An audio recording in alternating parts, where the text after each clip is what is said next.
యోసేపు జీవితంలో నుంచి 6 పాఠములు మనం తెలుసుకుందాం. దేవుని వాక్య భాగం నుండి ఆదికాండము 39వ అధ్యాయము 2వ వచన భాగాన్ని చదువుకుందాం. యెహోవా యోసేపుకు తోడయుండెను గనుక అతడు వర్ధిల్లుచు తన యజమానుడగు ఐగుప్తుని ఇంట నుండెను. God was with Joseph and he became successful man. God was with David and he became successful man. Whatever he does, success. And God was with Jehoshua and his fame in all land. దేవుడు యెహోషువకు తోడై ఉండెను గనుక అతని కీర్తి ఆ దేశమంతటా వ్యాపించెను. యెహోషువ గ్రంథము 6వ అధ్యాయం 27వ వచన భాగం చూస్తాం. దేవుడు దావీదుకు తోడై ఉండెను గనుక తన దేశమంతట్లో ప్రతి పనిలో దేవుడు అతనికి తోడుగా ఉండి సమస్తమును అతను సాధ్యపరచుకోవడానికి సహాయం చేశాడు. ఒక సక్సెస్ఫుల్ మ్యాన్గా ఉండడానికి దేవుడు సహాయం చేశాడు. అలాగే యోసేపుకు దేవుడు తోడుగా ఉండెను గనుక అతను చేయనిదంతయు అతను ఎక్కడ అడుగు పెడితే అక్కడ దేవుడు అతను ఆశీర్వదిస్తూ ఉన్నాడు. ప్రేమేంటి దేవుని బిడ్డలారా, గమనించండి. మరి యోసేపును మనం గమనించినట్లయితే యోసేపు జీవితంలో భయంకరమైన పరిస్థితుల నుంచి దేవుడు తను హెచ్చించాడండి. మొదటగా యోసేపు జీవితంలో మనం నేర్చుకోవలసింది, దేవుడు యోసేపుకు తోడుగా ఉంటూ ఉన్నాడు. ఒక వ్యక్తి ఉన్నత స్థితిలో ఉండాలంటే, ఒక వ్యక్తి ఆశీర్వదించబడాలంటే తనకున్నటువంటి స్కిల్ఫుల్ లేదా తలాంతులు, మరి ధనము, మంచి మనుషులు కాదండి. దేవుడు ఆ వ్యక్తికి తోడుగా ఉంటేనే ఆ వ్యక్తి ఉన్నత స్థితిలో ఉంటాడు, ఆ వ్యక్తి ఆశీర్వదించబడతాడు. ఏ పని చేస్తాడు ఆ వ్యక్తి, దేవుడు అతనికి తోడుగా ఉంటాడు. చూడండి, ఇక్కడ గమనించినట్లయితే దేవుడు యోసేపుకు తోడుగా ఉంటూ ఉన్నాడు. హల్లెలూయా. యోసేపును మన గురించి ఆలోచించినట్లయితే, మరి యాకోబు సంతతిలో 12 మందిలో 11వ వాడు, మరి యాకోబుకి ఇష్టమైనటువంటి వాడు. మరి తన సహోదరులు తన తండ్రి ఇచ్చినటువంటి ఆ రంగుల వస్త్రం తను వేసుకున్నాడని, కలలుగనేవాడని, తన మీద పలు రకాలుగా ఊహించి తన తమ్ముడు వాళ్ళ దగ్గరకు వస్తున్నప్పుడు, వారు క్షేమ సమాచారం తెలుసుకోవడానికి వస్తున్నప్పుడు, మరి దూరం నుంచి తమ్ముడు చూసి వారు అతని మీద కుట్రలు పన్ని దగ్గరకు రాగానే ఆ రంగులో వస్త్రాన్ని, ఆ కోటును చించి తను కొట్టి గుంటలో వేసేశారండి. ప్రేమేంటి దేవుని బిడ్డలారా, గమనించండి. దేవుడు యోసేపుకు తోడుగా ఉంటూ ఉన్నాడు. దేవుడు ఆ స్థితి నుంచి యోసేపును మర్చిపోలేదండి. దేవుడు యోసేపును జ్ఞాపకం చేసుకుంటూ ఉన్నాడు. మనం జ్ఞాపకం చేసుకున్నట్లయితే యోసేపు జీవితంలో మొదటిది, దేవుడు మన పక్షముగా ఉంటే, దేవుడు మనతోనుంటే మనకు విరోధి ఎవరు ఉండండి. రోమాపత్రిక 8వ అధ్యాయం 31వ వచనం చూస్తే, if God is with us, who is against to us? దేవుడు మన పక్షమున ఉండగా మనకి ఎవరు విరోధి లేడండి. మత్తయి సువార్త 1వ అధ్యాయం 23వ వచనంలో గాడ్ ఈజ్ విత్ us, ఇమ్మానుయేల్గా దేవుడు మనతో ఉన్నాడండి. యేసుక్రీస్తు ప్రభువు వారు ఈ దినాన నీతో నాతో మనందరితో ఉన్నాడు. మన కష్టాల్లో, శ్రమల్లో, బాధల్లో ఆయన ఓదార్చడానికి, సహాయం చేయడానికి, మన కన్నీరు తొడవడానికి, మనకున్న ఇరుకులు ఇబ్బందులు విడిపించడానికి దేవుడు ఇమ్మానుయేల్ మనకు తోడుగా ఉంటూ ఉన్నాడండి. ప్రేమేంటి దేవుని బిడ్డలారా, యోసేపు జీవితంలో మొట్టమొదటిగా మనం చూసుకున్నట్లయితే దేవుడు యోసేపుకు తోడుగా ఉంటూ ఉన్నాడు. రెండవది, యోసేపు జీవితంలో మనం చూసుకోవాల్సింది 39వ అధ్యాయం 12వ వచనం చూస్తే, అప్పుడు ఆమె అతని వస్త్రము పట్టుకుని తనతో శయనింపమని చెప్పగా అతడు తన వస్త్రమును ఆమె చేతిలో నుంచి విడిచిపెట్టి తప్పించుకుని బయటికి పారిపోయాను. ప్రేమేంటి దేవుని బిడ్డలారా, గమనించండి. యోసేపు జీవితంలో రెండవది మనం నేర్చుకోవాల్సినది, పాపం నుండి దూరంగా పరిగెత్తి వెళ్ళడం. ప్రియ సహోదరులు జ్ఞాపకం చేసుకోండి. మరి యవన కాలం ఉన్నటువంటి బిడ్డలు, మరి యవనేచ్ఛల నుండి, ఈ యొక్క లోక ఆశల నుండి, ఈ లోక తలంపుల నుండి మనం దూరంగా వెళ్ళవలసిన వారమై ఉంటూ ఉన్నాం. కొరింథీయులకు రాసిన పత్రిక 1 కొరింథీ 15వ అధ్యాయం 33వ వచనంలో, be not deceived, evil communications corrupt good manners. చెడు సహవాసము మంచి నడవడిని చెడుపులని వాక్యం సెలవిస్తుంది. ప్రియ సహోదరులారా, మనం ఎవరితో సహవాసం చేస్తున్నాం, ఎవరితో మీరు ఉంటూ ఉన్నారు, మరి ఎవరితో మీరు ఎక్కువ సమయం గడుపుతూ ఉన్నారు? యవన బిడ్డలుగా, యవనస్తులుగా దేవుని సన్నిధిలో ఉంటున్నారా? దేవుని వాక్యానికి లోబడుతున్నారా? ప్రార్థనలో ఎదుగుతున్నారా? ఆత్మీయంగా ఎదుగుతున్నారా? మరి లోకస్తులతో సహవాసం చేసి లోకంలో నిలిచి ఉంటున్నారా? మరి యోసేపు అయితే పాపం నుండి దూరంగా పరిగెడుతున్నాడండి. సమస్తాన్ని విడిచి దూరంగా పరిగెడుతున్నాడు. యోసేపు జీవితంలో మొదటి సమస్య చొక్కా గురించి వచ్చింది, రెండో సమస్య మళ్ళా చొక్కా గురించి వచ్చిందండి. ఇక్కడ మరి యోసేపు తప్పు చేయనప్పటికి కూడా ఆ చొక్కాను పట్టి ఆధారంగా చూపించి యోసేపును పట్టి చెరసాల్లో వేసినట్టుగా చూస్తూ ఉన్నాం. ప్రియ సహోదరి సహోదరు, యవ్వన కాలంలో నీవు యవనేచ్ఛ నుండి పారిపోయి ప్రభువుకి ఇష్టంగా జీవించాలని ప్రభువు కోరుకుంటూ ఉన్నాడు. 2 తిమోతి 2వ అధ్యాయం 22వ వచనంలో, flee from youthful lust and follow righteousness, faith, love and peace. యవన ఏచ్ఛలను విడిచిపెట్టి వాటి నుండి పారిపోయి నీతిని, విశ్వాసమును, ప్రేమను, సమాధానమును వెంటాడమని చెప్పి పౌలు భక్తుడు ఆత్మీయ కుమారుడైన తిమోతికి మాట్లాడుతూ ఉన్నాడు. ప్రియమైన సహోదరులారా, జ్ఞాపకం చేసుకోండి, యవన బిడ్డలైనటువంటి వారు ఈనాడు వారికి ఉన్నటువంటి స్నేహితులను బట్టి, వారికి ఉన్నటువంటి చెడ్డ అలవాట్లను బట్టి పలు రకాలుగా లోకంలో జీవిస్తూ ప్రభువుకు అవిధేయులై మరి ఇలాంటి పరిస్థితుల్లో జీవిస్తూ ఉన్నారు. మరి యోసేపు వలె ఆ పాపం నుంచి విడిచిపెట్టి దూరంగా వెళ్ళాలని ప్రభు పేట మీకు తెలియపరుస్తూ ఉన్నారు. దావీదు మహాభక్తుడు 66వ కీర్తన 18వ వచనంలో అంటాడు, నేను పాపమును లక్ష్యం చేసినట్లా దేవుడు నా మనవి వినకపోవును. మన హృదయంలో పాపాన్ని మనం లక్ష్యం చేసినట్లయితే, మన హృదయాల్లో పాపాన్ని బట్టి సంతోషించినట్లయితే దేవుడు మన ప్రార్థన వినండి. యోసేపు జీవితంలో మూడవదిగా మనం నేర్చుకోవాల్సింది ఇతరులకు సాక్ష్యంగా ఉండడం. ఆదికాండము 39వ అధ్యాయం 3వ వచనం, యెహోవా అతనికి తోడై ఉండిననియు అతడు చేసినదంతయు అతని చేతిలో యెహోవా సఫలము చేసిననియు అతని యజమానుడు చూచినప్పుడు యోసేపు మీద అతనికి కటాక్షము కలిగను గనుక అతని యొద్ద పరిచర్య చేయువాడాయను. మరియు అతను తన ఇంటి మీద విచారణకర్తగా అతను నియమించి తనకు కలిగినదంతయు అతని చేతికి అప్పగించెను. అతడు తన ఇంటి మీదను తనకు కలిగినదంతటి మీదను అతడు విచారణకర్తగా నియమించిన కాలం మొదలుకొని యెహోవా యోసేపు నిమిత్తము ఆ ఐగుప్తుని ఇంటిని ఆశీర్వదించెను. యెహోవా ఆశీర్వాదము ఇంటిలోనేమి పొలములలోనేమి అతనికి కలిగిన సమస్తము మీద ఉండెను. దేవుడు ఈ వాక్యం దీవించునుగాక. యోసేపు జీవితంలో మూడవదిగా మనం గమనించినట్లయితే మరి ఆ గుంటలో తోయబడినటువంటి ఆ యోసేపుని మరి మిద్యానీయులు తీసుకుని ఇష్మాయేలుకు అమ్మివేస్తారండి. ఇష్మాయేలు మరి పోతీఫరు వారి దగ్గర నుంచి కొంటాడండి. మరి పోతీఫరు ఇంట్లో యోసేపు ఉన్నప్పుడు మరి యజమానుడైన పోతీఫరు మరి యోసేపు జీవితాన్ని, యోసేపు తను ఉన్నటువంటి పరిస్థితిని గమనిస్తాడు. అక్కడ చూస్తాడండి, దేవుడు తన ఇంటిని సమస్తాన్ని ఆశీర్వించడం యజమానుడైనటువంటి పోతీఫరు గమనిస్తాడండి. ప్రియ సహోదరి గమనిస్తున్నారా? మరి అలాగే మనం జ్ఞాపకం చేసుకున్నట్లయితే ఇస్సాకు గెరారులో గుడారం వేసుకున్నప్పుడు మరి అబీమెలెకు రాజు మరి తన స్నేహితుడు అలాగే సైన్యాధిపతి ముగ్గురు కలిసి ఇస్సాకు దగ్గరకు వచ్చి మాట, మీకు మాకు మధ్య ఒక ప్రమాణం చేసుకుందాం. మేము చూసాం యెహోవా మీతో ఉన్నాడని, దేవుడు మిమ్మల్ని ఆశీర్వించాలని మేము చూసాం, కనుక మీరు మాకు ఏ కీడు చేయకూడదు, మేలు తప్ప కీడు ఎంత మాత్రం చేయకూడదు, మేము కూడా మీకు మేలు తప్ప కీడు ఎంత మాత్రం చేయకూడదు, మనమిద్దరము ఒక ప్రమాణం చేసుకుందామని మరి వీళ్ళు ముగ్గురు కలిసి ఇస్సాకు దగ్గరకు వచ్చి మాట్లాడినట్లుగా చూస్తాం. చూడండి ప్రియులారా, మరి ఆదికాండం 26వ అధ్యాయము 28వ వచనంలో, నిశ్చయముగా యెహోవా నీకు తోడయుండుట చూచితిమి. దేవునికి స్తోత్రాలు. వీరు చెప్తా ఉన్నారు, దేవుడు ఇస్సాకు తోడయుండు చూశారండి. అలాగే లాబాను తన ఇంట్లో ఉన్నటువంటి యాకోబు తను అడుగుపెట్టినప్పటి నుండి కూడా దేవుడు అతను ఆశీర్వదించడం లాబాను చూస్తాడండి.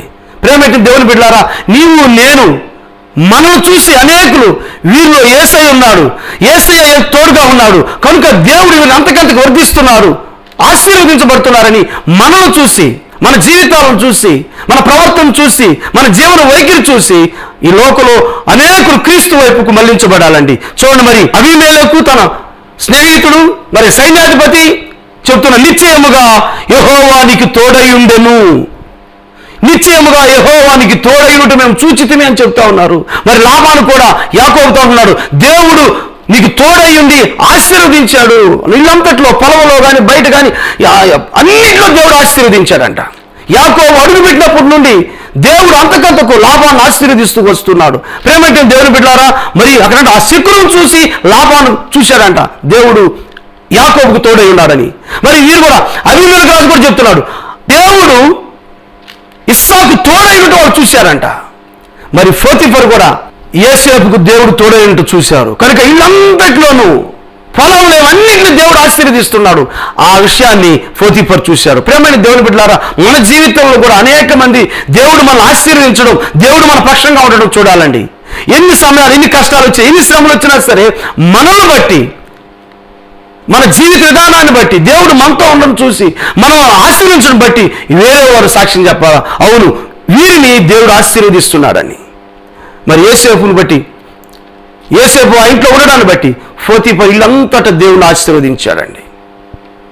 ప్రేమటి దేవుని బిడ్డలారా, నువ్వు ఎక్కడ ఉంటున్నావో, ఏ స్థలంలో ఉంటున్నావో, ఏ ఆఫీసులో పనిచేస్తున్నావో, ఏ మనుషుల మధ్య పనిచేస్తున్నావో, ఏ గ్రామంలో పనిచేస్తున్నావో, ఏ రాష్ట్రంలో పనిచేస్తున్నావో, ఏ దేశంలో పనిచేస్తున్నావో, నిన్ను చూసి దేవుడు నీకు తోడై ఉన్నాడని చూసి వారు నీ దగ్గరకు వచ్చి సాక్ష్యం చెప్పాలా, అయ్యా నీ దగ్గర దేవుడు ఉన్నాడు మేము చూస్తున్నాం, నీతో యేసయ్య ఉన్నాడు మేము చూస్తున్నామని సాక్షులుగా చెప్పవలసి, ఆ సాక్ష్యాల ద్వారా మన జీవితం ద్వారా ప్రభు నామం మహిమ తేవాలని ప్రభు పేరు మీకు తెలియపరుస్తూ ఉన్నాను. ప్రియ సహోదరి సహోదరుడా, 4వది, మనం అన్ని పరిస్థితుల్లో దేవునికి కృతజ్ఞత చెల్లించేవారుగా ఉండాలి. యోసేపు చెరసాలలో ఉన్నప్పుడు మరి భక్షకారుడు పానదాయకుని యొక్క ఆ కళ అర్థం చెప్తాడు.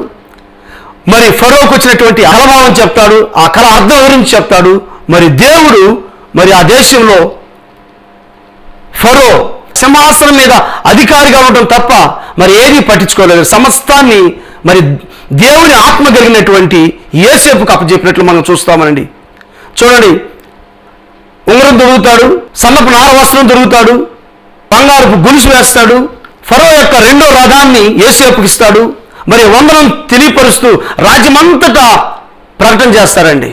ప్రేమటి దేవుని బిడ్డలారా, మరి ఆ కరువులో నుంచి దేవుడు కాపాడడానికి, ప్రజలందరికీ కూడా సమృద్ధమైన ఆహారాన్ని ఇవ్వడానికి దేవుడు మరి ముందుగానే యోసేపును అక్కడ సిద్ధపరిచారండి. మరి మొదటి 7 సంవత్సరాలు ఆహారం, మరి అక్కడ ధాన్యం సమృద్ధిగా పండుతుంది. కొలవడానికి వీల్లేనట్టుగా అంత సమృద్ధిగా ధాన్యం పండుతుందండి. మరి ఎక్కడికక్కడే మరి ఆ ధాన్యాన్ని వాళ్ళు స్టాక్ చేసినట్టుగా చూస్తున్నాం. అయితే తర్వాత 7 సంవత్సరాలు భయంకరమైనటువంటి కరువు రాబోతుంది. మరి కరువు రాకముందు మరి 30వ సంవత్సరంలో మరి ఫరో యోసేపుకి వివాహం చేస్తాడండి. మరి ఆమె పేరు ఆసెనతు ఇచ్చి వివాహం చేస్తారు. యోసేపు తన పడిన బాధనంతటిని మర్చిపోజేశాడండి. ఎప్పుడైతే యోసేపుకు మొదటి సంతానం మనిషి పుట్టాడు, అప్పుడు ఒక మాట చెప్తా ఉన్నాడు, దేవుడు నా సమస్త బాధను నా తండ్రి ఇంటి వారినందరినీ నేను మర్చిపోనట్లు చేసినని చెప్పి తన జ్యేష్ఠ కుమారునికి మనష్షేను పేరు పెట్టాడు.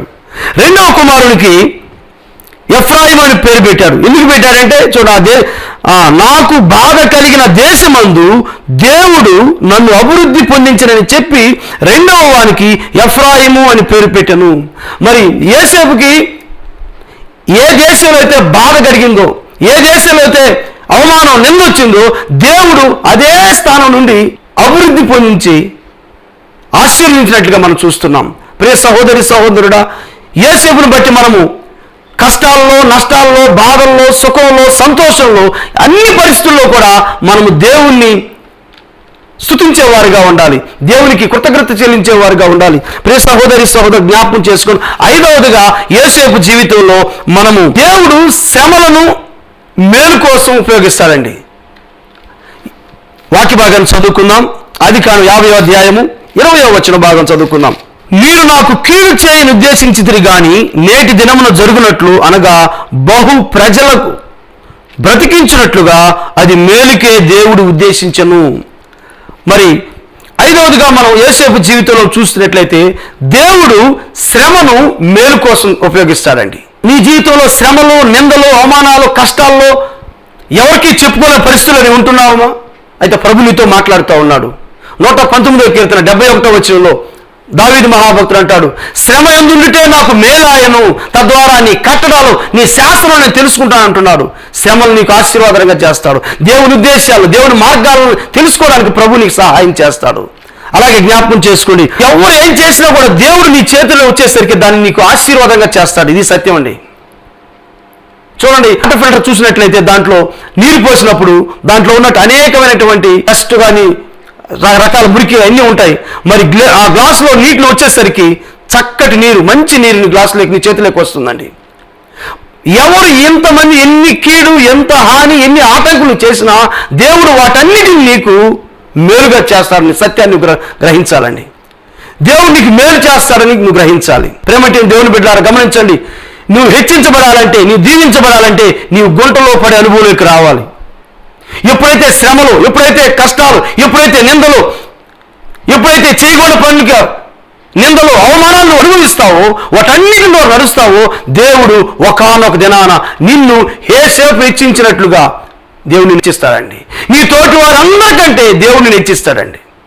ఈ సత్యం దేవుని వాక్యం. హెబ్రీ పత్రిక 1:9 చూస్తాం. నీవు నీతిని ప్రేమించితివి, దుర్నీతిని ద్వేషించితివి, అందుచేత దేవుడు నీ తోటి వారి కంటే నిన్ను హెచ్చించినట్లుగా ఆనంద తైలముతో అభిషేకించెను. అవునండి, నువ్వు నీతిని ప్రేమించావు గనుక, దుర్నీతిని ద్వేషించావు గనుక నీ దేవుడు మన యేసయ్య నిన్ను ఆనంద తైలంతో అభిషేకించి నీ తోటి వారందరికంటే నిన్ను హెచ్చుగా హెచ్చించబోతూ ఉన్నాడు.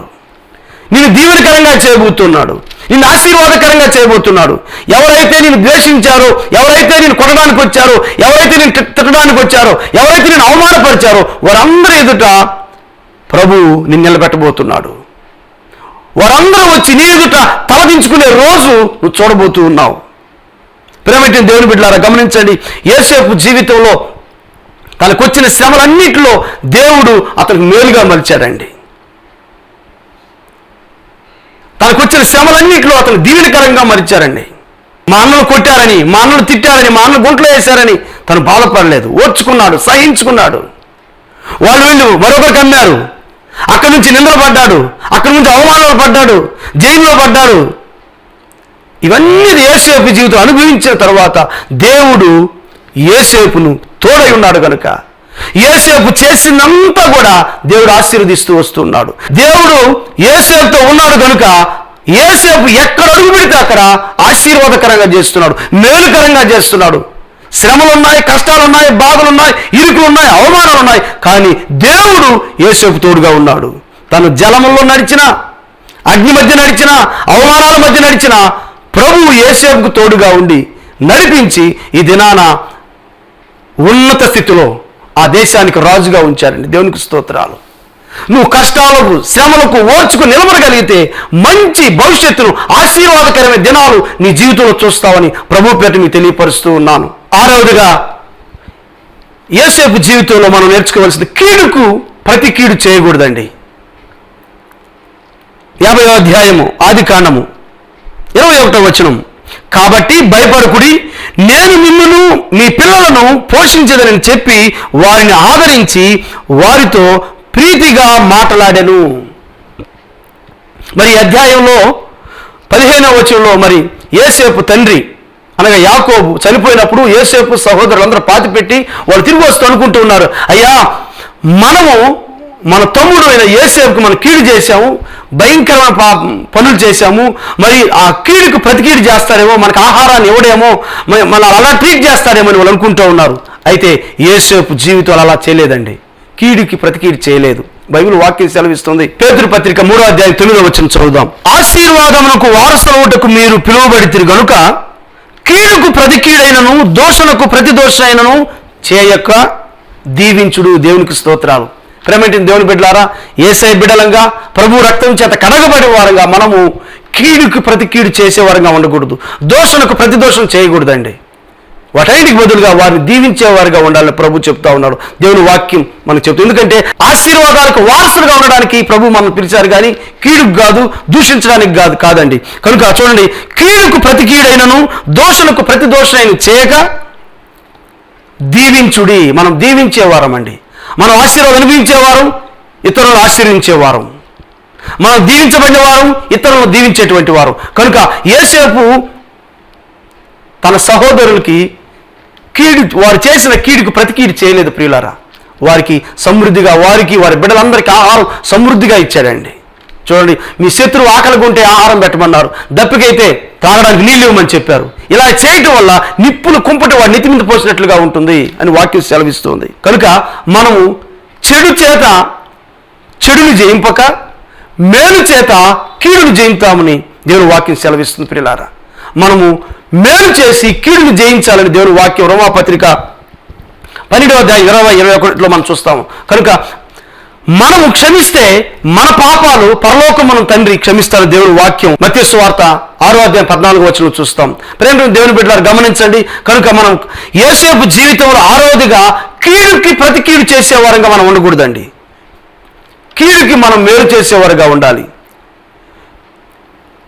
కీడు చేత కీడును జయించకుండా మేలు చేత కీడును జయించేవారుగా ఉండి క్రీస్తు మనకు అప్పచెప్పినటువంటి ఈ మాటను ప్రభు వాళ్ళని ఆశీర్వదిస్తా అన్నాడు. ప్రభు ఆశీర్వించే గుంపులో ఉంచుతా అన్నాడు. ఆశీర్వాదాలకు వారసులు చేస్తా అన్నాడు. ఆశీర్వాదాలు యేసయ్య ఆశీర్వాదాలు అనుభవించే మనము కీడుకు ప్రతి కీడు చేయక, దోషణకు ప్రతి దోషణ చేయక, వారిని దీవించేటువంటి వారిగా, వారిని ఆశీర్వదించే వారిగా ఉండాలని ప్రభు పేరు మీకు తెలియపరుస్తూ ఉన్నాను. మనం గమనించినట్లయితే యేసేపు జీవితంలో 6 విషయాలు మనం తెలుసుకున్నామండి. మొదటిది, దేవుడు యేసేపుకు తోడుగా ఉంటున్నాడు, మనకు తోడుగా ఉంటాడు, మనం చేసే పనుల్లో దేవుడు ఆశీర్వదిస్తాడు. రెండవది, యేసేపు పాపం నుండి పారిపోయాడండి. మనం పాపం నుండి దూరంగా పారిపోయే వారంగా ఉండాలి. మూడవది, విశ్వాసంతో మనము అనేకులకు సాక్షిగా నిలబడాలండి. నాలుగవది, మా అన్ని పరిస్థితుల్లో మనం దేవునికి కృతజ్ఞతాస్తులు చెల్లించేవారుగా ఉండాలి. ఐదవది, దేవుడు కీడును మనకి మేలుగా చేసేటువంటి వాడుగా ఉన్నాడు. ఆరవది, కీడుకు ప్రతి కీడు మనం చేయకుండా ఉండాలని ఈ 6 విషయాలు యేసేపు జీవితంలో మనం నేర్చుకున్నాం.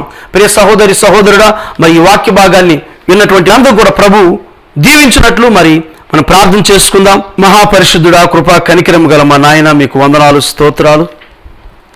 మా తండ్రి, మరి ఈ దినం నీ వాక్య భాగాన్ని మేము ధ్యానం చేశాం ప్రభు. యేసేపు జీవితంలో నాయన 6 ప్రాముఖ్యమైన శక్తివంతమైన పాఠాలు మేము నేర్చుకున్నాం.